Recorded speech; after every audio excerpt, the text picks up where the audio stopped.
คั่วแบบสไตล์ไหน ผัดแบบให้แห้งที่สุดนะครับลุง นี่แหละสตรีทฟู้ดของแท้เขามีชื่อตั้งแต่รุ่นพ่อเขาแล้วล่ะคั่วไก่ในตำนานสวนมะลิเปิดมา70 กว่าปี เราต้องคั่วไก่ให้เหลืองเส้นให้พองไม่ด้าน คั่วไก่ในกระทะทองเหลืองมีหมูแดงสไตล์ฮ่องกงของแท้ โด่งดังในโซเชียลโด่งดังในกลุ่มคนต่างชาติพูด yes very good ร้านเนี่ยเข้ามาก่อนการลุงกินมาตั้งสมัยยังไม่มีโซเชียลเอกลักษณ์ของร้านใช้หม้อแบบนี้นะฮะที่เด็ดคืออะไร เราเป็นหนึ่งในคั่วไก่เจ้าแรกๆของประเทศไทย เป็นคั่วไก่แบบออเทนติก ผัดมาเป็นสูตรโบราณจริง อร่อยแบบดั้งเดิมเทคนิคเชฟระดับการดองเบอร์คัมภีร์คั่วไก่สาดไฟแรงเส้นกรอบหอมกระทะ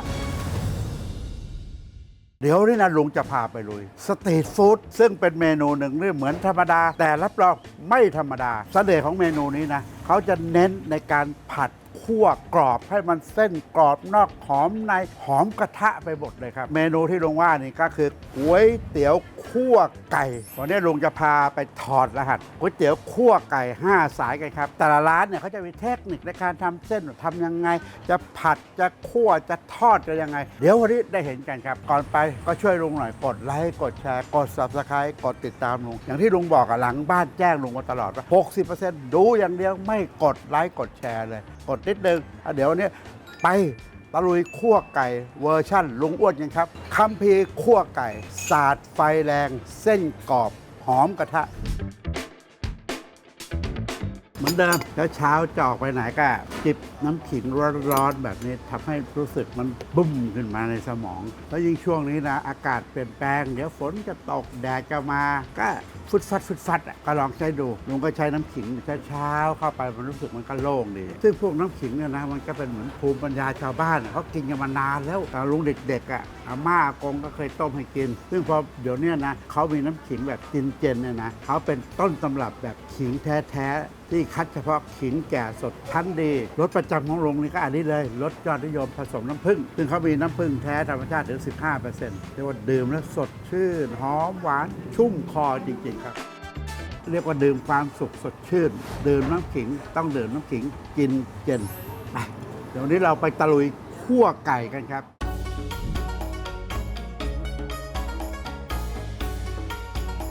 สมัยก่อนเนี่ยเราอยากจะกินก๋วยเตี๋ยวคั่วไก่มันก็ต้องมาที่5 แยกพระพาชัยเป็นแหล่งที่มีคั่วไก่อร่อยอยู่หลายร้านเลยโอ้ยตรงนู้นร้านตรงนี้ร้านเต็มไปหมดครับแต่วันเนี้ยลุงจะพามาร้านนี้เลยโด่งดังในโซเชียลและก็โด่งดังในกลุ่มคนต่างชาติถ้ามาเมืองไทยจะต้องมากินก๋วยเตี๋ยวคั่วไก่ร้านนี้มีรางวัลเป็นบิ๊กกูมองถึง6 ปีติดต่อกันเลยครับ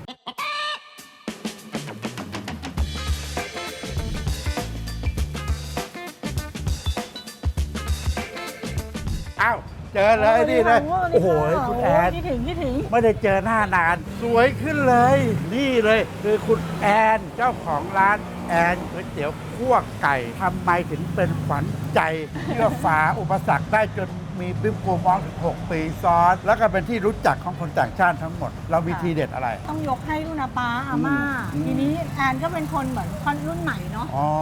ก็มาดัดแปลงมีกุ้งแม่น้ำมีแฮมมีเบคอนอะไรอย่างเงี้ยค่ะเดี๋ยวนี้มีกุ้งแม่น้ำด้วยปลาหมึกกรอบอะไรอย่างเงี้ยค่ะแล้วก็พิถีพิถันคือเราใช้เตาถ่านเหมือนเดิมแต่ว่าสมัยก่อนอาจจะมันหน่อยพอมายุคเราปุ๊บไม่กินมันทำยังไงให้มันกรอบนอกนุ่มในเราก็ฝึกฝนวิชาพัฒนาเอามาพัฒนาใช่ค่ะมิน่าคือพอพัฒนาแล้วแบบตอนนี้นะคนเยอะจนรู้ว่าเดี๋ยวนี้ไปตั้งสาขาอีกแถววัดทัดทองอีกเป็นแฟรนไชส์เรามีแฟรนไชส์อยู่ 4-5 ที่แล้วค่ะอ๋อเลยฮะไม่เข้าไปดูก่อนไม่เข้าหน้าร้านไปเข้าหลังร้านเลยจากสมัยก่อนนะจะกินก็ต้องเดินผ่านซอยเนี่ยแล้วเข้าไปเนี่ยมีอย่างน้อยอีกหลายร้านแต่ก่อนเราตั้งตรงนี้เลยล้วนเรานั่งทานตรงนี้แต่ว่าผัดตรงในซอยเลยใช่ไหมใช่ตรงนี้แอนเปิดมาทั้งหมดกี่ปีแล้วรวมแล้วก็เกือบ70 ปีได้พวกไก่แต่ละร้านนะหัวอายุยาวนานทั้งนั้นเลย70 ปีเลยเก่าแก่เลยในซอยนี้แล้วเนี่ยเหลือไปเห็นเนี่ยทอดอะไรอยู่เนี่ยอันนี้หนังไก่ทอดกรอบใช้เป็นเนื้อน่องนะคะทอดไปเรื่อยๆให้เขาน้ำมันเขารีดออกไปเลยแล้วเราเอาน้ำมันไปใช้ด้วยใช่ค่ะถ้าใครเคยมากินตัวเนี่ยเขาจะเป็นเหมือน appetizer เป็นท็อปปิ้งได้ในข้าวคั่วไก่ คั่วไก่ ใช่ มันจะเป็นหนังกรอบคึกคักเลยนะเนี่ย ค่ะ ตอนนี้มีก๋วยเตี๋ยวน้ำด้วย ค่ะ ดูสิฮะมองเข้าไปรู้เลย3-4 เตาผัดกันอย่างนี้เป็นมือระวิงเลย แล้ววันนี้เดี๋ยวแอนฝีมือให้ลุงกินหน่อย ได้เลย อ่า ค่ะ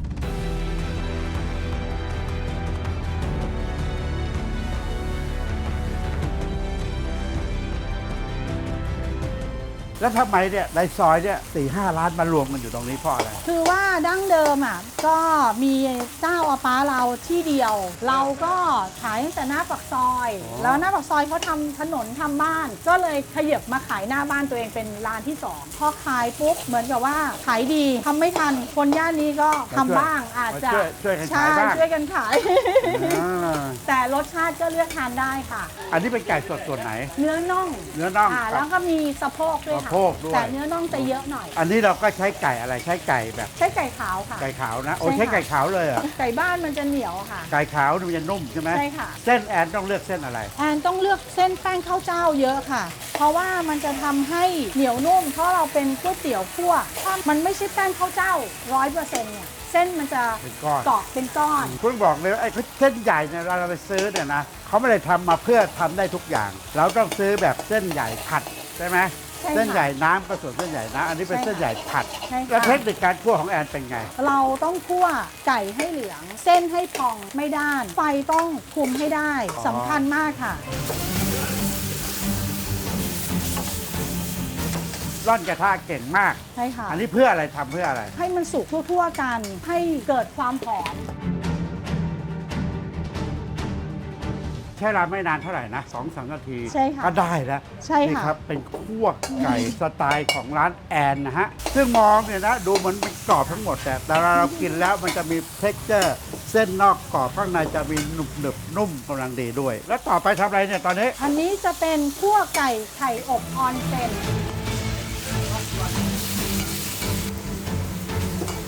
เส้นจะต้องกรอบทั้งหมด อย่างสมัยก่อนมันไม่มีหรอกออนทรงเอ็นเซนอ่ะเพราะเดี๋ยวนี้มันพัฒนาขึ้นมาอะไรขึ้นมาตามแนวเนาะ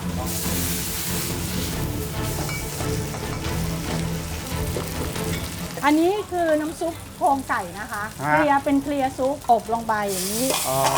เพื่ออะไรรู้ไหมคะ จะเกิดความหวานเข้าไปในไข่แดง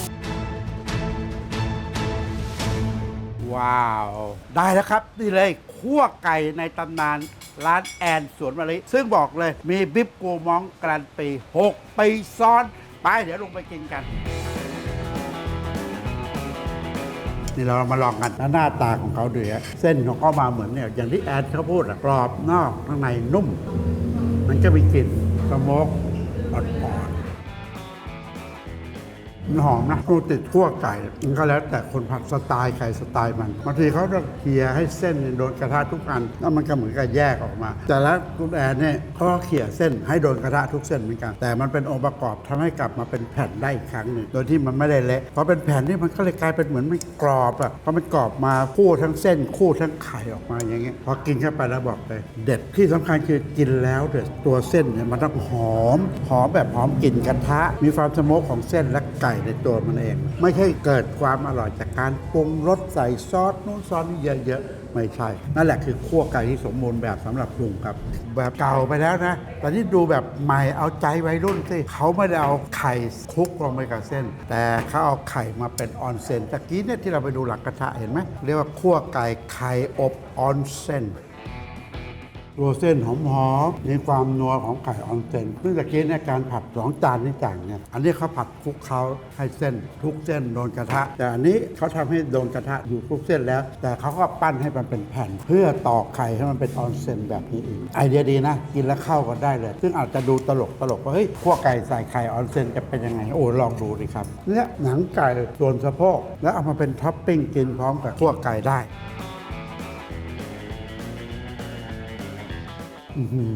โคตรฟินเลยแอนคั่วไก่เนี่ยเขาไม่ได้มีแค่ก๋วยเตี๋ยวคั่วไก่ แต่เขาเป็นมีเมนูเสริมกินเล่นในหนังไก่กรอบอย่างเนี้ยเขาบอกเลยคนต่างชาติชอบมากเลยมันเป็นปอบเปี๊ยะผักเป็นที่นิยมและก็ชอบมากๆแล้วอันเนี้ยอยู่ๆโผล่มาได้ยังไงลูกเขาบอกว่าเดี๋ยวเขาลองท้าและกลายเป็นว่าเป็นอีกเมนูหนึ่งที่สั่งเยอะมากเขาใช้กุ้งตัวเล็กไซส์เล็กเอามาทอดราดกระเทียมแล้วจิ้มกับซีฟู้ดเดี๋ยวเอามากินแก้หมูก๋วยเตี๋ยวได้ลุงก็ดีเลยนะเนี่ย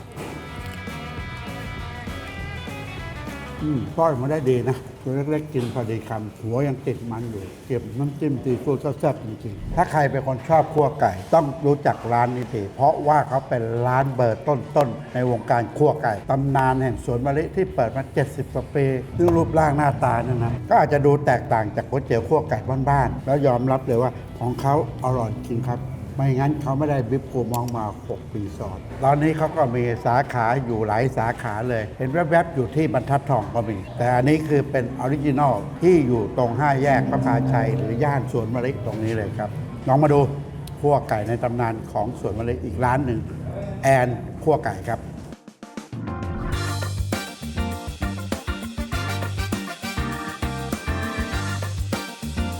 ตอนนี้ลุงอยู่ที่หน้าตลาดสดวรจักรหรือเขาเรียกกันว่าชุมชนบ้านดอกไม้เนี่ยนะฮะลุงจะพามาร้านก๋วยเตี๋ยวคั่วไก่ ซึ่งบอกเลยร้านเนี่ยเข้ามาก่อนการจริงๆฮะลุงกินมาตั้งสมัยยังไม่มีโซเชียลใดๆทั้งสิ้น ร้านที่จะลงไปกินนู่นเดินเข้ามา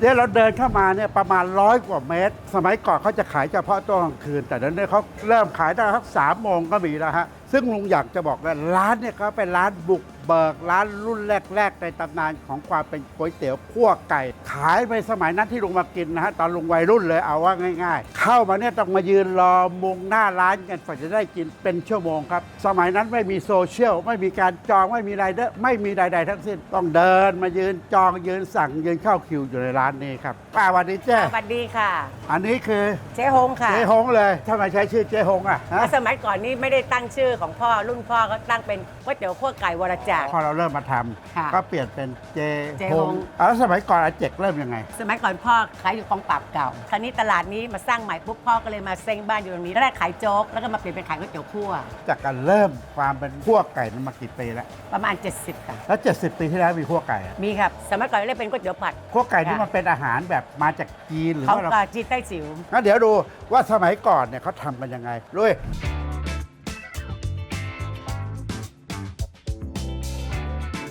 นี่ครับเอกลักษณ์ของร้านก๋วยเตี๋ยวคั่วไก่ในตำนานซึ่งใช้หม้อแบบนี้ แล้วทำไมพ่อถึงใช้หม้อ พ่อบอกว่าความร้อนเนี่ยกับควันหอมเนี่ยมันไม่ได้กระจายมันยังอบอยู่ในนี้ แล้วสมัยก่อนเริ่มแรกตอนป้าทำนี่เป็นหม้อนี้ไหม ใช่ทองเหลืองเสร็จแล้วพ่อก็มาเปลี่ยนเป็นสเตนเลส ทำไมเราใช้ตะหลิวใหญ่ๆไม่ได้อะ มันคนไม่นั่นไง อ๋อ ต้องใช้ช้อนอย่างนี้คนสมัยก่อนไม่มีด้ามนะคะแล้วลูกค้าที่ร้านน่ารักมากเลยเขาบอกว่าเห็นเราร้อนไงเขาก็เลยไปทำอย่างนี้ให้ แล้วมันพังแล้วหนูก็เลยได้ไอเดียเขามาทำต่อเป็นอย่างนี้ เพิ่มขึ้นมา อันนี้ก็คือเจ๊ต้องเผาไอ้ตัว ใช่ หม้อ ใช่ ก่อนอ๋อได้เทคนิคพวกนี้มาจากไหน พ่อสอน แล้วพ่อเอามาจากไหนกัน พ่อก็บอกว่าครูพักรักจำเขาก็เรียนรู้ของเขาเอง เหรอ เส้นก็ต้องเป็นเส้นก๋วยเตี๋ยวที่เป็นข้าวเจ้าแป้งมันก็มันจะได้เกาะอยู่ไงแต่ว่าบางเจ้ามันแป้งมันเยอะมันก็ใส อ๋อ แต่ถ้าเราข้าวเจ้าเยอะมันจะขาวขุ่นอย่างนี้ แล้วที่นี่ก็ยังใช้เตาถ่านเหมือนเดิม ใช้เตาถ่านเหมือนเดิมค่ะ เนี่ยครับเขาก็ต้องใช้ไฟแรงๆคั่วนี่แหละคือความคั่วไก่ขนาดแท้ และที่ร้านนะคะไม่ต้องห่วงนะคะก๋วยเตี๋ยวคั่วไม่มีใส่ชูรสไม่ใส่น้ำตาลปรุงเองตามใจชอบ หอมคือมันมีความหอมของกระทะไม่ได้เป็นหอมแบบใส่ซอสใส่ใดๆทั้งสิ้น ใช่ นะส่วนเมนูเดิมต้องเป็นลูกค้าเก่าจริงๆเขาเรียกเมนูสังขยาสังขยาคืออะไร เส้นหมี่กับเส้นใหญ่ปนกัน บางคนก็อยากจะกิน 2 เส้นไง เป็นสังขยา สมัยก่อนพ่อคนจีนเขาเรียกว่าสังเทงสังเทง สังเทง แต่ก็ไม่รู้ว่าคนไทยเรียกยังไง พ่อก็เลยบอกสังขยา ข้อสำคัญของการคั่วเนี่ยไฟต้องแรงมือต้องไว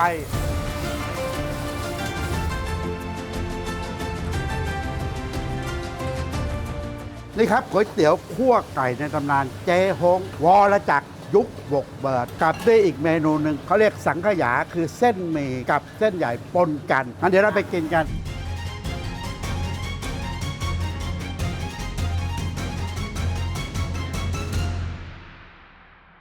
มาแล้วคั่วไก่ยุคบุกเบิดที่สมัยก่อนเขาใช้หม้อคั่วกับใช้ช้อนคั่วแบบนี้เลย รุ่นแรกๆที่ลุงบอกแล้วว่าก่อนโซเชียลนี่เลยครับเหมือนการกินคั่วไก่ลุงก็ไม่รู้ว่าสูตรมาจากไหนเขาต้องใส่ซอสพริก ตะกี้พอกินเปล่าๆนะมันมีกลิ่นอายของความเป็นพวกเรามันมีกลิ่นควันถ่านก็ไม่ผิดอันนี้ออกมาชัดเจนเลยฮะมันจะเป็นหอมจากเส้นและหอมจากไก่ที่คั่วด้วยใช้วิธีคั่วแบบนี้ซึ่งตะกี้ตอนเขาปรุงเขาก็ลุงเขาไปเห็นเขาใส่อะไรเขาใส่แค่ซีอิ๊วอย่างเดียวแล้วก็กลิ่นมันมีความหอมมากกว่า อันนี้คือเป็นเสน่ห์ของคั่วไก่แบบนี้ครับไก่เขาหมักแต่ไม่ได้หมักจนนิ่มหรือหอมเกินธรรมชาติหมักแบบกลิ่นอ่อนๆของความเค็มความหวานในตัวไก่เองมากกว่าครับซึ่งสมัยก่อนเนี่ยเขาจะใช้เป็นไก่บ้านเพราะไก่บ้านมันมีความหนึบกรุบของหนังไก่ติดแต่ตอนเนี้ยเขาใช้ไก่3 สายพันธุ์มันก็เลยมีความหนึบพอสมควรแต่ว่าไม่ได้เหนียวมากนะฮะอีกเมนูหนึ่งที่บอกเลยเป็นเมนูลับของเขานี่ครับเส้นหมี่กับเส้นใหญ่ซึ่งมันรวมกันนั่นแหละแต่ไม่รู้ใครไปเพี้ยนเรียกเป็นสังขยาไปแล้วเขาก็จะมีเป็นหมูนะฮะคล้ายๆหมูเด้งมีไก่แล้วมีกุ้งซึ่งรวมอยู่ถามว่าลุงกินโดยที่ลุงไม่ใส่ซอสพริกลุงว่าหอมแล้วอร่อยตัวเท็กเจอร์กลิ่นหอมของความกระทะเหมือนเดิมทุกอย่างครับตัวเมนูโปรดนี่ต้องมาทุกครั้งสั่งทุกครั้งคือเส้นใหญ่ที่ลุงสั่งก็เป็นรวมมิตรมากุ้งกับไก่ซึ่งเส้นใหญ่เนี่ยเขาไม่ได้มีหม้อน้ำก๋วยเตี๋ยวซุปใหญ่ๆนะฮะเขาจะเอาเส้นใหญ่เนี่ยลวกนิดนึงแล้วก็ใช้น้ำต้มเดือดๆเอาเส้นที่ลวกใส่ลงไปเลยใส่ไก่ใส่กุ้งใส่เครื่องลงไปก็ยกขึ้นเลยไม่ได้แบบทำลวกแบบก๋วยเตี๋ยวไก่ซุปหอมมากเพราะเขาใช้ซุปสต๊อกไก่กินในรสชาติดีจริงๆ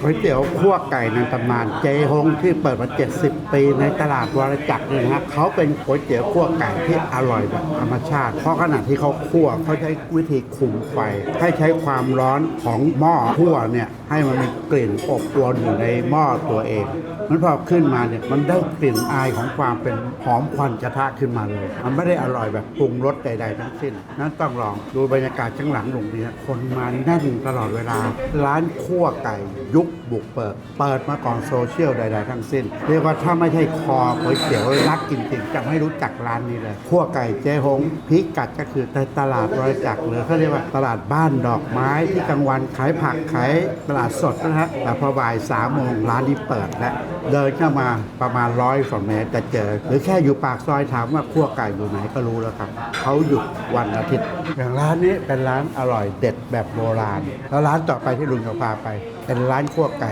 แบบไหนเดี๋ยวไปดูกันร้านที่ลุงจะไปต่อไปนี้ก็ลุงจะไปแถวบางกระบือซึ่งคั่วไก่ร้านเนี่ยนะเปิดมา 60-70 ปีแล้วลุงก็แวะมาทานบ่อยเพราะว่าเขาเป็นคั่วไก่ที่มีรสชาติหอมแล้วก็คั่วได้แห้งดีมากๆเลยครับร้านเขาติดท็อปฮิตมาก่อนการเลยตั้งแต่ก่อนสมัยมีโซเชียลใดๆทั้งสิ้นแต่อยู่ในวงการทีวีวงการดาราร้านที่ลุงบอกนี่คือร้านนี้นะครับชนทิชา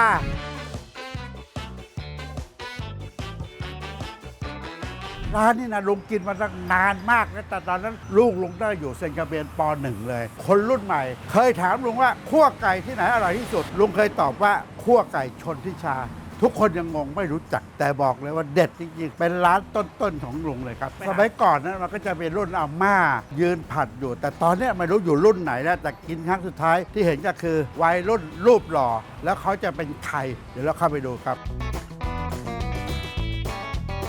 สวัสดีครับสวัสดีครับสวัสดีครับเดี๋ยวแนะนำตัวก่อนชื่อบูมครับผมเป็นรุ่นที่3ของร้านก๋วยเตี๋ยวคั่วไก่ชนทิชาครับซึ่งแต่ก่อนลุงมานะฮะเห็นอาม่าเนี่ยผัดขายพร้อมเต้าถึงขายคั่วไก่อยู่ตรงเนี้ยซึ่งตอนนั้นเราผมอาจจะไม่เห็นเลยทำไมเราเข้ามาอยู่ในคั่วไก่ตรงนี้เราก็เติบโตมาในร้านนี่แหละวันหนึ่งเรารู้สึกว่าเราอินกับการทำอาหารก็เลยไปเรียนทำอาหารเพิ่มแล้วก็มาอยู่ที่ร้านครับไปเรียนอะไรไปเรียนที่กอร์ดองเบอร์มาครับใช่แต่ว่าเรียนเป็นอาหารฝรั่งเศสนะครับเป็นไงเริ่มสนุกแล้วสิแล้วทำไมยังต่างกันยังไงกับการตรงนี้คือตอนที่อาม่าเขาสอนมาตอนที่แม่สอนมามันก็จะมีวิธีการทำที่เขาบอกให้ทำแบบเนี้ยซึ่งเราอาจจะหาคำตอบไม่ได้ว่าแล้วทำไมมันต้อง1 2 3นะตามที่เขาบอกแต่พอเราไปเรียนมาปุ๊บเนี่ยมันก็มีทฤษฎีที่ทำให้เราเข้าใจในความเป็นอาหารการทำอาหารมากขึ้นครับทำสูตรเดิมแต่ให้ได้มาตรฐานขึ้นใช่ครับเอาง่ายๆเดี๋ยวขอไปดูฝีมือเชฟการดังเบอร์มาทำคั่วไก่ว่าเป็นยังไง ตอนนี้เราอยู่ในครัวแล้ว ครับผม เป็นครัวกระทัดรัดแต่ดูสะอาดสะอ้านนะครับ ผม อันนี้บูมจะทำอะไรให้ลุงกินก่อน คั่วไก่ที่จะทำให้นะครับ มีคั่วไก่ธรรมดานะครับเป็นไก่ล้วน อ่า แล้วก็มีคั่วไก่ปลาหมึกกรอบ แล้วทีเด็ดของชนทิชานี่คืออะไร เป็นก๋วยเตี๋ยวคั่วไก่ที่ห่อไข่ครับ พอไข่ด้วย ใช่ครับ แล้วก็เนื้อไก่ที่เราใช้นะครับจะเป็นส่วนสันในครับไม่ติดหนังแล้วเราก็จะคั่วในกระทะ มันก็จะมีกลิ่นหอมกระทะอยู่ตอนผัดด้วยครับ โอเค ทุกทีก็เคยเห็นแต่ผัดไทยห่อไข่ ครับ เราได้มาดูคั่วไก่ห่อไข่บ้างครับ ครับผม โอเคงั้นบรรเลงเลย เริ่มครับ เดี๋ยวเราจะเริ่มนะครับผมอันนี้ไก่บุมทอดเตรียมไว้แล้วสุกแล้วนะครับ แล้วก็เส้นครับก็ใส่ลงไป แล้วเส้นนี่เราจำเป็นไม่ต้องเลือกเส้นอะไร เส้นเราต้องเลือกเส้นที่เอาไว้สำหรับผัดครับลุง เพราะว่ามันจะมีเส้นใหญ่ที่แบบเอาไว้ต้มเนาะ มันก็จะมีความเหนียวกว่า แล้วเราก็จะปรุงนะครับเราจะมีน้ำปรุงนะครับ มีน้ำตาล แล้วก็มีตังฉ่ายครับ พวกไก่ที่นี่ยังมีเอกลักษณ์เดิมคือมีตังไข่อยู่ด้วย ใช่ครับ อันนี้เป็นอีกหนึ่งวิธีการผัดที่แบบผัดยังไงให้เส้นมันยังเป็นความเป็นเส้นอยู่มันยัง ไม่ กิน เละ ได้อยู่ไม่เละ ทุกส่วนของเส้นต้องโดนคั่ว ต้องโดนปรุงนะครับ อ๋อ ในกระทะ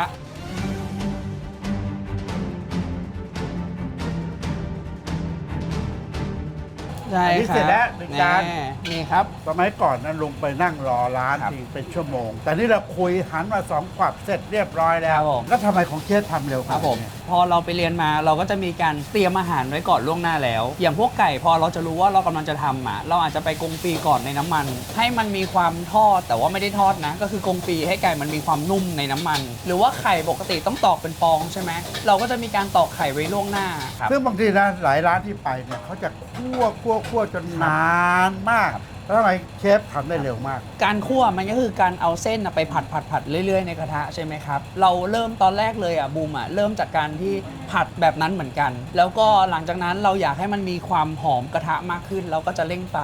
เราเมคชัวร์ก่อนว่าเส้นเนี่ยมันสุกแล้วก็เครื่องปรุงเข้าไปในทุกเส้นจริง อ๋อ ๆ ใช่ครับ นี่เราผ่านไปหนึ่งเมนูแล้วอ้าวเมนูที่สองต่อมาเลย ต่อไปนะครับ ครั จะ บ เป็นเมนูคั่วไก่กับปลาหมึกกรอบพวกเนื้อโปรตีนของแต่ละอย่างเนี่ย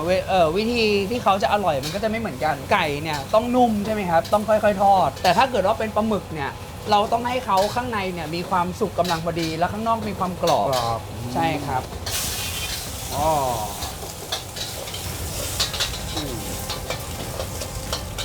เครื่องปรุงก็ไม่ได้ใส่อะไรมากนะแต่อยู่ที่ความการเล่นไฟกับกระทะ ใช่ มาก ครับแล้วก็เสน่ห์ของที่ร้านก็คือการหมักไก่ มันมีรสชาติอะไรอยู่แล้วนะครับ ถ้าเราคั่วเส้นให้อร่อยเนี่ยเรามาทานคั่วไก่ที่เราหมักเอาไว้อ่ะมันก็อร่อยแล้วครับ ที่สำคัญนะครับต้องไม่มันนะครับ แล้วเวลาที่เราห่อนะครับ ไข่ต้องไม่หนาจนเกินไป ต้องมีความบางแบบพอดี ไม่งั้นเนี่ยมันจะเป็นกลิ่นไข่กลบกลิ่นเส้น แล้วดูดินะปลาหมึกลุงบอกแล้วกันแต่ทีแรกว่าปลาหมึกเนี่ยเขาหนา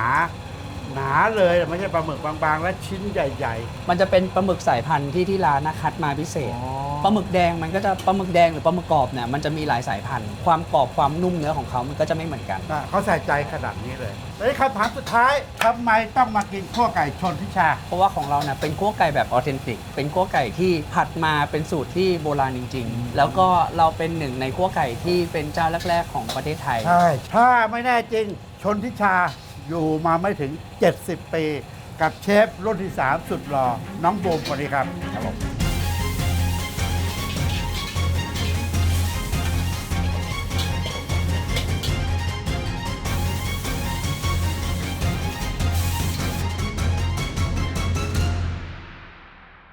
มาแล้วจานแรกเลย อันนี้เป็นออริจินอลของร้านเขาคือคั่วไก่ ซึ่งเขาจะลักษณะเป็นแบบห่อไข่อย่างเงี้ยเหมือนโปะไข่อะมีปังโกกรอบนี่เลยที่ตะกี้เขาคั่วนะเห็นไหมฮะคั่วไก่เขาเรียกว่าเส้นทุกเส้นโดนกระทะความหอมของเส้นมาจากการที่ว่าได้ฉ่าลงไปในกระทะทุกเส้นครับเส้นเขาจะมีความไม่ได้เละกรอบแต่ไม่ได้กรอบคือครั้นแบบให้สัมผัสได้กัดเข้าไปแล้วมันมีกลิ่นของควันนะฮะเราบอกไว้ก่อนกลิ่นของควันที่มันมาจากขอบกระทะแล้วก็ถือว่าอร่อยเลยทีเดียวแล้วอันนี้ก็เป็นไก่ที่บอกว่าหมักไว้แล้วชิ้นใหญ่ ๆ แบบนี้กัดเข้าไปแล้วได้ความเป็นรสชาติของไก่ที่เขาหมักจะหอมแล้วก็อร่อยเลยอ่ะเขาก็กิน คู่กับปลาท่องโกซึ่งปลาท่องโกเจ้าที่เก่าแก่นะฮะซึ่งลุงไม่แน่ใจว่าเจ้าเดียวกับที่สมัยก่อนเนี่ยเขาจะอยู่เยาวราชแล้วเขาเป็นปลาท่องโกที่ไม่ใช่ว่าเดี๋ยวนี้หลายๆเจ้าทำออกมามันจะเป็นแบบแข็งกัดแล้วบางทีแทงเหงือกเลยแต่นี่คือกรอบแล้วมันไม่ได้ชนเหงือกขนาดนั้นซึ่งใช้ปลาท่องโกแบบเดียวกับที่ร้านลุงเลยอันนี้ก็มาดูการพิเศษซิกเนเจอร์อีกอย่างคือรวมแต่เป็นปลาหมึกคุณดูเถอะปลาหมึกใหญ่หนาข้างนอกกรอบแบบกรุบข้างในนุ่มเนาะกรุบแล้วสุกครับนี่อย่างที่นี่เขาจะเสิร์ฟด้วยพริกเหลืองแทนหรือบางที่เขายังมีซอสพริกให้ฮะอันนี้แล้วแต่คนชอบเลยแต่ลุงลองว่าได้ทั้งสองอย่างนะได้ใส่พริกเหลืองก็ได้หรือศรีราชาก็ได้อีกจานหนึ่งทั้งที่วันนี้ลุงตั้งใจจะมาทำซีรีส์คั่วไก่แต่ก็อดไม่ได้กับเมนูที่เขาเปิดมาพร้อมกับร้าน70 ปีคือสุกี้แห้งและข้อสำคัญคือซอสที่เอาไปผัดทำเองต่างหากซึ่งต่างจากร้านอื่นเขาจะเอาตัวซอสน้ำจิ้มนี่แหละเอาลงไปผัดแต่ที่นี่เขาปรุงซอสต่างหากสำหรับผัดนั้นความหอมความอะไรมันจะแตกต่างกันโดยที่สิ้นเชิงกินรสชาติจากที่ซอสผักก่อนมันก็แปลกขนาดผัดวุ้นเส้นยังมีกลิ่นหอมกระทะแล้วก็มีกลิ่นของเต้าหู้ยี้ที่เป็นตัวซอสผักติดปลายลิ้นมาหอมออกจมูกเลยนี่เรามาดูว่าถ้าใส่น้ำจิ้มของเขาที่บูมเขาบอกว่าเขาปรุงพิเศษออกมาดูสิครับน้ำจิ้มของเขาเข้มข้นนะเนี่ยแล้วเขาบอกเขาปรุงเองเราดูเป็นไงครับสุกี้เขาเนี่ยเขาจะข้นแล้วพอใส่ลงไปเนี่ยมันมีกลิ่นหอมของความเป็นเต้าหู้ยี้แบบลึกๆมีงาหอมๆขึ้นมาถือว่าดีเลยอย่างที่เขาบอกว่าเมนูนี้เปิดมาพร้อมกับร้าน70 ปีครับ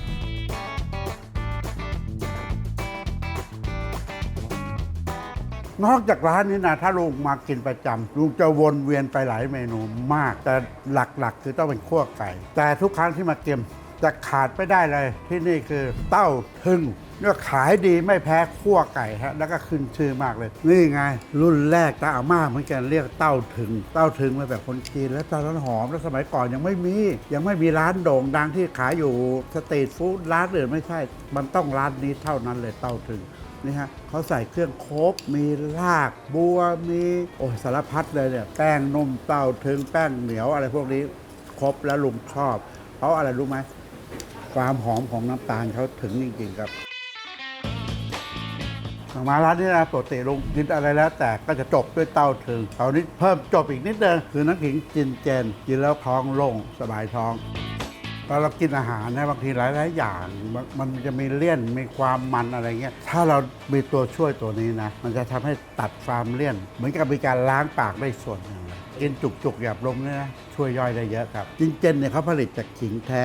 100% ซึ่งสำคัญนะเขาดื่มได้ทั้งร้อนและเย็นเหมือนเมื่อเช้าลุงดื่มร้อนติดรถมาลุงก็ใส่เอามาเป็นเย็นไว้ในรถตลอดเวลาหาซื้อง่ายครับร้านสะดวกซื้อมีเซเว่นมีร้านยามีเดี๋ยวนี้ร้านขายของชำยังขายเลยจินเจนเรียกว่าทุกมื้อของลุงเลยอร่อยสบายท้องจบทุกมื้อด้วยจินเจนคั่วไก่ร้านนี่นะฮะเขาจะมีความเด็ดเรื่องความหอมของกระทะซึ่งเวลาเชฟเขาทำหรือว่าอะไรเนี่ยเขาจะวอกให้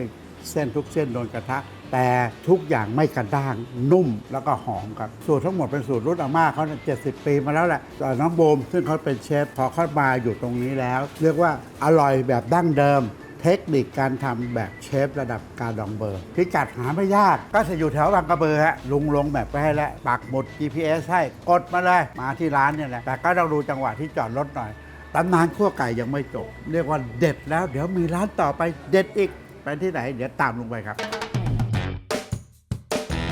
ตอนนี้ลุงนะอยู่ที่ถนนสุริวงศ์ถนนเส้นเนี้ยเป็นถนนที่เรียกว่าอยู่ใต้ทางด่วนนี่เลยฮะที่จอดรถยากมากแต่ถ้าเข้ามาจอดแบบลุงตรงเนี้ยจอดได้นะฮะลุงจะมากินร้านก๋วยเตี๋ยวคั่วไก่ร้านหนึ่งซึ่งเขาไม่ได้ขายคั่วไก่โดยตรงแต่ว่าเขาจะขายเป็นร้านอาหารตามสั่งซึ่งมีเมนูหลายเมนูแต่เมนูเด่นของเขาที่เขาบอกว่าโด่งดังมากของเขาคือคั่วไก่ครับเป็นร้านธรรมดานะเป็นเพิงหมาแหงนเลยบรรยากาศเป็นอย่างนี้เลยเป็นพื้นที่สำหรับแบบพนักงานมานั่งทานข้าวอะไรกันเนี่ยฮะพอเดินเข้ามาเนี่ยนิดเดียว50 เมตรถึงร้านแล้วชื่อร้านเขานี่อะไรเฮียช้าง yes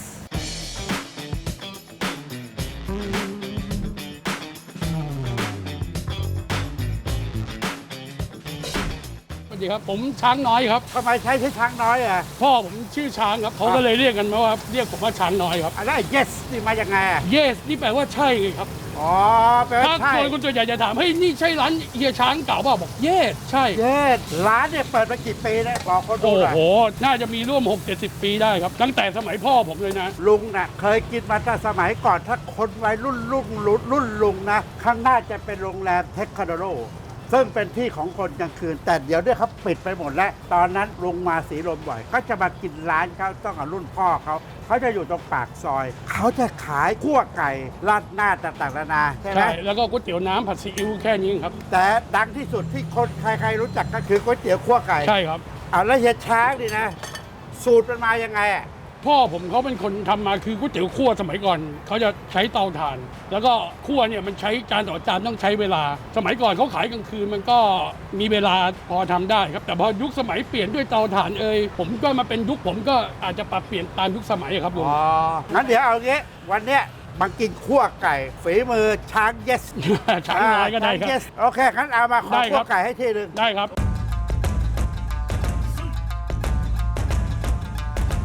แล้วคั่วไก่เราเนี่ยคั่วแบบสไตล์ไหน ผัดแบบให้แห้งที่สุดอะครับลุง ไม่ได้ขอบใช่ไหม ไม่ได้ทำแบบกรอบ อ๋อไม่ได้กรอบ แต่ว่าเส้นทุกเส้น ๆใช่ โดนกระทะ โดนหมดทุกครับ ถ้าความหอมจริงก็คือตังฉาย อ๋อนี่ใส่ตังยังใช้สูตรตังชัยอยู่ ใช่ครับ ตังฉายที่ เนี่ย โบราณนะ คือรุ่นโบราณแล้วก็ที่สำคัญต้องเป็นตังฉายนอกด้วยนะครับมันจะดันกลิ่นหอมขึ้นมา ถ้าร้านไหนใส่ตังชัยร้านนั้นน่ะโบราณเก่าแก่แน่นอนครับที่นี่มีปลาหมึกกรอบด้วยนะ ใช่ครับ ปลาหมึกแล้วเทคนิคยังไงคั่วยังไงไม่ให้เส้นมันขาดเนี่ย คือผมจะไม่ใช้ตะหลิวไปขยี้ฮะถ้าลุงสังเกตตั้งแต่ผมผัดมา ผมจะใช้แค่เกลี่ย อ่า ๆเนี่ยแล้วก็ปล่อยแล้วก็เขย่าแค่นี้ครับ ใช้เกี่ยวแค่นี้เอง ใช่เส้นยังไงก็จะไม่ขาดเลย ก็เห็นไม่ได้ใส่อะไรเลยใส่ซีอิ๊วอย่างเดียว ก็เป็นซอ เป็น ส สูตรเรา เป็นซอสของที่พ่อผมทำมาตั้งแต่ต้นเลยครับ โอเค เพราะว่าไก่มันก็จะมีเครื่องปรุงของไก่ที่เราหมักเอาไว้ เราแค่เพิ่มสูตร แต่ว่าแล้วก็ความหอมของตังฉายแค่เนี้ยก็จะมีรสชาติที่นี่แหละครับ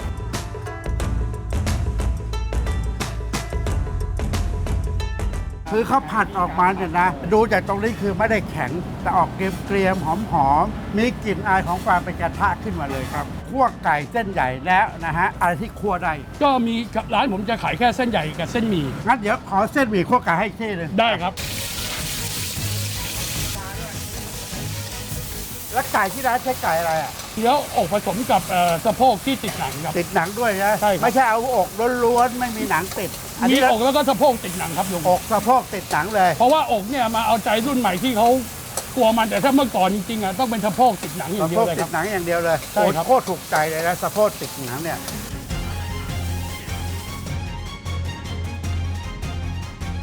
เดี๋ยวลุงกินเสร็จลุงดูก้นจานเลยว่าไม่มีมันติดจานแน่นอน อ๋อเอกลักษณ์เลย ใช่ครับ โอ้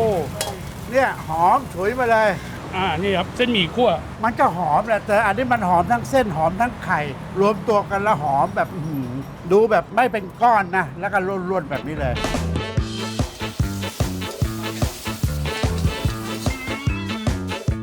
นี่ก็มาแล้วเนี่ยคาแรคเตอร์ของร้านนี่เขาผัดแบบง่ายๆอาจจะดูไม่สวยงาม แต่เส้นเขาผัดไม่เละเขาใช้วิธีเดียวกันคือเส้นทุกเส้นโดนกระทะ แล้วไก่ผัดแบบสดๆจานต่อจาน แล้วก็มีปลาหมึกชิ้นไม่เล็กนะหนาๆแบบเนี้ยดูความน่ากินของเขาเนี่ยลุงก็อยากจะรู้ทุกร้านคั่วไก่มันต้องมีซอสแบบนี้ มันมายังไงไปยังไง มาเล่าให้ลุงฟังหน่อยได้ไหมว่าทำไมเขาต้องใช้ซอสพริก แต่กี้กินแบบไม่ใส่ซอส มันก็มีความหอม พอกัดเข้าไปปุ๊บมันมีกลิ่นอายของกระทะที่ไปเส้นไปฉ่าโดนกระทะทุกอย่างเลย แต่พอใส่ซอสพริกลงไป มันก็เพิ่มรสชาติเท็กเจอร์ของความอร่อยขึ้นมาอีกเลยครับ ลุงชอบอะไรรู้ไหมตรงนี้ คือตัวไก่เนี่ยพอเอาไก่สดไปผัดเนี่ยมองเห็นได้ถึงความแตกต่างเลย คือมันจะหอมจากตัวเนื้อไก่ตอนที่รสค่อยๆ ผัดขึ้นมาผัดขึ้นมา แล้วลงมากินอย่างเนี้ยมันจะนุ่ม หอมเข้าเนื้อแล้วกัดเข้าไปฮะมันจะมีเท็กเจอร์ออกมาแบบเค็มๆเปรี้ยวๆคือตังไช่มันจะเข้าไปผสมผสานอยู่ในเส้นนั่นเลยนี่เรามาดูทางเส้นหมี่จานหนึงเส้นหมี่ปกติแล้วเนี่ยนะฮะตามร้านคั่วไก่เนี่ยเขาไม่ค่อยมีทำผัดเส้นกัน เพราะถ้าผัดไม่ดีมันจะเละเป็นก้อนหรือขาดกระจุยกระจายเลย แต่อันนี้เขาเล่นไฟอ่อนๆแล้วก็ใช้ทีเดียวกันคือเส้นทุกเส้นโดนกระทะทั้งหมดซึ่งอันนี้มันเป็นหัวใจของการทำคั่วไก่จริงๆครับเอาความหอมจากกระทะเป็นหลักครับเท็กเจอร์เนี่ยนะเขาจะบอกเลยว่าเส้นเขาจะออกเกรียมๆนิดๆนะพอเกรียมๆนิดๆอย่างที่ลุงบอกอะความสัมพันธ์ของการคั่วเนี่ยคือมันจะติดกระทะทุกอย่างทุกชิ้นทุกอนูของจานนี้จะต้องโดนกระทะร้อนๆแล้วก็เส้นหมี่ตอนที่เขาผัดนี่มันจะไม่กรอบนะแต่มันจะนุ่มแล้วก็หนึบกำลังดีไม่แข็งถือว่าดีครับแล้วก็ทำได้เก่งเป็นไงบรรยากาศเนี่ยริมถนนเลยใกล้โรงพยาบาลใกล้ทางด่วนความวุ่นวายริมถนนมันก็เป็นแบบนี้นี่เองนะฮะนี่แหละสตรีทฟู้ดของแท้ๆมาเข้าเรื่องต่อเรื่องปกติเนี่ยร้านคั่วไก่เนี่ยหลายๆร้านเขาก็จะมีเอกลักษณ์อาหารเสริมเพิ่มขึ้นมาอีกร้านช้างนี่เขาก็ไม่น้อยหน้านะเขามีราดหน้าสไตล์ฮ่องกงด้วยนะถ้าลุงมาร้านนี้ทีไรลุงก็จะต้องซับเข้าราดหน้าร้านเขาทุกทีครับราดหน้าที่นี่เขาหอมแล้วก็บอกแล้วร้านเขาไม่ได้มีดีแค่คั่วไก่เขามีดีที่ราดหน้าเขามีชื่อตั้งแต่รุ่นพ่อเขาแล้วแหละราดหน้าที่หอมมากเลย แล้วก็ทำได้ดีจริงๆนะไม่แพ้ร้านราดหน้าอื่นๆเลยทั้งที่ตัวเด่นของเขาคือคั่วไก่แต่นี่ก็เป็นองค์ประกอบอีกอย่างหนึ่งในร้านของเขาครับก็เป็นว่าร้านที่ลุงพามากินร้านเนี่ยสตรีทฟู้ดของแท้นั่งอยู่ริมถนนเลยแต่ถนนในซอยข้างหลังนี่ก็เป็นทางด่วนข้างบนก็ทางด่วนแต่ทีเด็ดจริงๆครับเพราะว่าร้านนี้ถือว่าขึ้นชื่อมากในเรื่องก๋วยเตี๋ยวคั่วไก่แล้วก็ในเรื่องราดหน้ารับรองไม่ผิดหวังแล้วก็ขอย้ำอีกนิดนึงนะที่นี่ทำสไตล์แบบทีละจานงั้นถ้าคลิปนี้ออกไปมาปุ๊บรอช้าหน่อยใจเย็นๆอย่าว่ากันเพราะเขาเด็ดจริงๆครับเฮียช้าง Yes อยู่ใต้ทางด่วนถนนสุริวงศ์ตรงนี้เองครับเสร็จแล้วเรียบร้อยร้านนี้ไปเดี๋ยวยังมีอีกไม่จบแต่จะเป็นคั่วไก่แนวไหนเดี๋ยวตามลงไปดู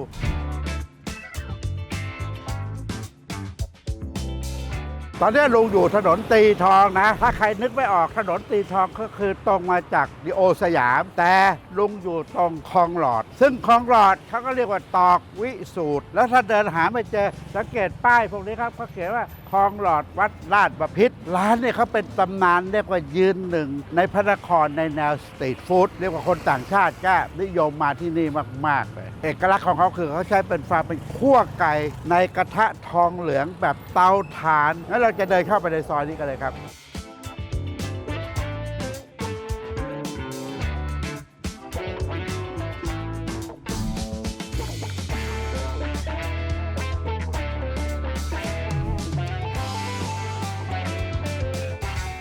จากถนนมาประมาณ100 กว่าเมตรเป็นคั่วไก่ในตำนานเดี๋ยวเรามาดูป้าเพี สวัส ยร ดีค่ะลุงอ้วน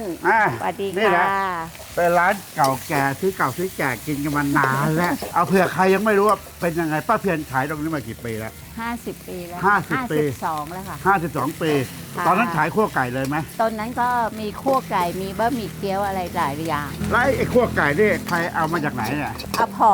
ป้าแฟนเขาขายมาก่อนแล้วหนูก็มาช่วยเสร็จแล้วก็เรียนรู้แล้วก็มาทำ เดี๋ยวอาพอนี่เป็นจีนอะไร กวางตุ้งใช่ อ๋อป้าเพีย มาร จากฮ่องกง มีไม่ใช่คนไทยแท้นะที่บ้านอ๋อเราไทยแท้ ที่ไทยแท้จะมาจากราชบุรี คนลาดลี คนโพหัก แฟนก็คือเป็นคนลูกฮ่องกง ใช่ อ๋อมิน่าที่นี่ทำไมถึงมีหมูแดง ก็ ค่ะ สงสัยมานานแล้วไม่เคยถาม เพราะว่าแฟนป้าเพียรเป็นคนกวางตุ้ง ค่ะ ก็เลย มาจาก ทำเป็นหมูแดงว่าอร่อยจริงๆหรือก็ลงสงสัยอ๋อแล้วป้าเพียรก็เลยเอามาอัดแอปใส่ด้วยกันตรงนี้ ใช่ แล้วหมูแดงนี่สไตล์ไหน สไตล์ฮ่องกง ฮ่องกงเลย ใช่ของป้าเลย เนี่ยน่ากินมากพวกไก่สตรีทฟู้ดแต่มีหมูแดงสไตล์ฮ่องกงของแท้ให้กินด้วยครับ คนไทยยังไม่รู้จักเลยว่าซอยนี้อยู่ตรงไหน แต่คนต่างชาติมาแมปมาชี้มากิน ลูกค้าเยอะที่สุดก็อินโดนีเซีย มากินที่นี่กัน สิงคโปร์ สิงคโปร์ก็เยอะ แล้วเรามีอะไรเคล็ดลับอะไรที่ทำให้มันอร่อย ก็คือใส่ใจทำใส่ใจคั่ว อ่า ตั้งใจคั่วให้มันหอมกรอบๆอร่อย หอมกรอบแล้วสมัยป้าเพียรก็ใช้กระทะทองเหลือง มันร้อนดีด้วยแล้วก็ค คนกินมันไม่มีสารพิษอะไร ไม่มีสาร ใช่ อ๋อมันร้อนเร็วนะ ใช่ แล้วร้อนเร็วแล้วร้อนนาน แล้วอย่างนี้เราใช้ไตถ่านแต่เราไม่ต้องใช้โบรไล่ไฟแรงไฟสั้นไม่ต้องเลย เนี่ย อ๋อ ถ้าอยากได้แรงก็พัด พัด เอา เอาแค่นั้นเอง แต่ถ้าอยากคุมให้มันอยู่คงที่ก็หยุดพัด อ๋อ มันก็จะหอม คั่วไก่ป้าเทียนทุกเส้นต้องโดนกระทะเทียคั่วอยู่นั่นแหละ จนมีความหอมจากกระทะขึ้นมาตรงๆ ซึ่งมองอยู่ต้องนานเนี่ยถ้าจะใส่ซอสช้อนเดียวเลยไม่ได้ใส่อย่างอื่นเลย แล้วเส้นเป็นยังไงเราต้องเลือกไหม นี่ส่งมาจากคลองเตยเลย อ๋อเจ้าประจ เจ้าประจำนานแล้ว อ๋อ เป็น นานแล้ว สิบปีแล้ว อ๋อ โอเค ใช้เส้นอย่างนี้นะ ใช่ แล้วไก่อะต้องเอาไก่อะไรไหม ไก่สะโพกของเบทาโกใช่ แล้วมาหมักในสูตรเรา ใช่ แล้วที่นี่แตกต่างอย่างที่อื่นอย่างไรกากหมูมาดู อันนี้คือกากหมู ซึ่งสมัยก่อนเนี่ยป้าเพียรจะให้แบบเอาไปยกหม้อที่โต๊ะเลยตักไม่อั้น แต่ตอนหลังนี่มันตักเกินอั้นไปแล้วป้าเพียรเลยไม่ได้แจกขนาดนั้นแต่ใครขอเพิ่มป้าเพียรให้เพิ่มครับคือกากหมูของแกทอดใหม่สดทุกวันแต่เช้าเลยครับโอเคงั้นขอเส้นใหญ่หนึ่งบะหมี่หนึ่งเกี๊ยวหมูแดงมาอีกหนึ่ง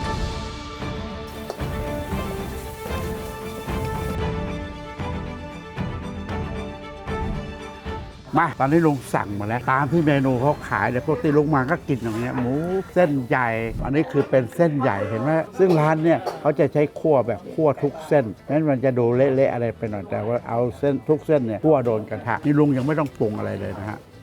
เขามีความหอมของเส้นหอมเลยเพราะตอนทำเนี่ยลุงเห็นแล้วเขาใส่แค่ซีอิ๊วซอสเดียวแล้วลุงก็ถามซอสพริกมีไหมปกติคั่วไก่ซอสพริกไม่มีสูตรของเขาคือให้กินพริกเหลือง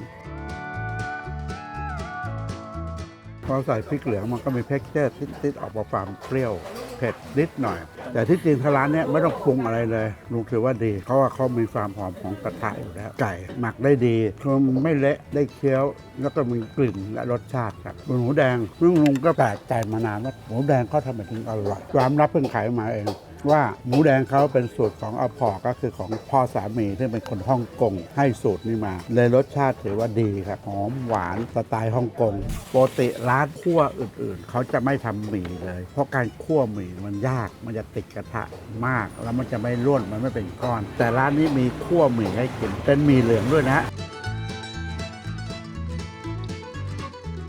ความหอมดีมากเลยก่อนหน้านี้ลงเคยลงรีวิวไว้ร้านนี้ทุกคนบอกว่าไม่มันไม่ใช่กลิ่นไหม้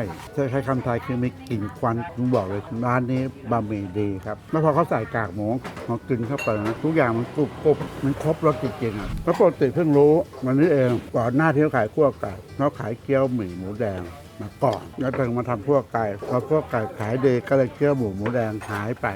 ตอนนี้เขาเอาเกี๊ยวหมูแดงกลับมาขายอีกครั้งดูน่ากินนะน่าแบบเข้มข้นหมูแดงดีเกี๊ยวดีแต่ตัวน้ำซุปเนี่ยพอเขาใส่กากหมูเยอะไปมันจะมีความมันมากไปหน่อยแต่คือว่าสภาพโดยรวมถือว่าโอเคนะดีครับโอเคอันนี้ก็เป็นง่ายๆเลยเป็นราคาแบบสตรีทฟู้ดเริ่มต้นที่60 บาท70 80ใครอยากจะเพิ่มอะไรก็บอกเขาซึ่งบอกเลยจุดเด่นของเราเนี่ยมันเป็นความคั่วแบบทุกเส้นให้โดนกระทะและข้อสำคัญเขาใช้กระทะทองเหลืองซึ่งมันจะเก็บอุณหภูมิความร้อนได้ดีกว่ากระทะเหล็กหรือใดๆทั้งสิ้นและเขาก็คั่วอย่างนี้มา50 ปีแล้วเป็นร้านสตรีทฟู้ดแบบบ้านๆแต่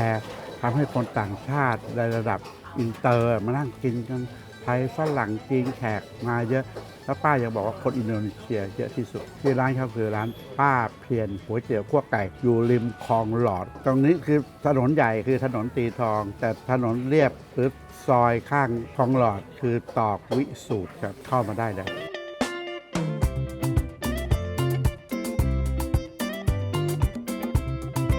เป็นไงครับวันนี้ลุงได้รวมคลิปคั่วไก่ในตำนานทุกร้านเป็นสไตล์ที่ลุงชอบคือไฟแรงบางร้านคั่วจริงจังจนเส้นเละบางร้านเขาทำแบบให้ข้างนอกกรอบข้างในนุ่มบางร้านมีท็อปปิ้งสวยๆบางร้านรสชาติดีเก่าแก่ซึ่งเป็นร้านหอมกระทะทุกอย่างแบบนี้เลย5ร้านในคลิปเนี่ยถูกใจกันไหมถูกใจบอกหน่อยใครเป็นแฟนคลับของร้านไหนบอกมาหรือใครมีร้านเด็ดที่อื่นมาเดี๋ยวลุงพาไปลงเลยพาไปกินพาไปเห็นอย่าลืมแล้วกันนะใครที่แบบชอบกินแบบลุงจุกๆแบบเนี้ยแล้วมีปัญหาเรื่องท้องไส้นะลุงก็มีวิธีของลุงคือลุงชอบดื่มน้ำขิงอย่างลุงก็ดื่มกินเจนอ่ะเพราะว่าไงเพราะมันช ชงง่ายสะดวกพกไปไหนอยากจะดื่มตรงไหนครึกเดียวมันทำให้ท้องโล่งสบายท้องจริงๆครับถ้าใครสนใจก็ไปซื้อได้เลยเซเว่นห้างสรรพสินค้าชั้นนำทั่วไปเดี๋ยวนี้ร้านของชำร้านยามีหมด หรือถ้าใครเกี่ยวจากบ้านนะลุงก็มีออนไลน์ช่องทางสั่งไว้ส่งถึงบ้านได้ครับเรียกว่าดื่มความสุขสดชื่น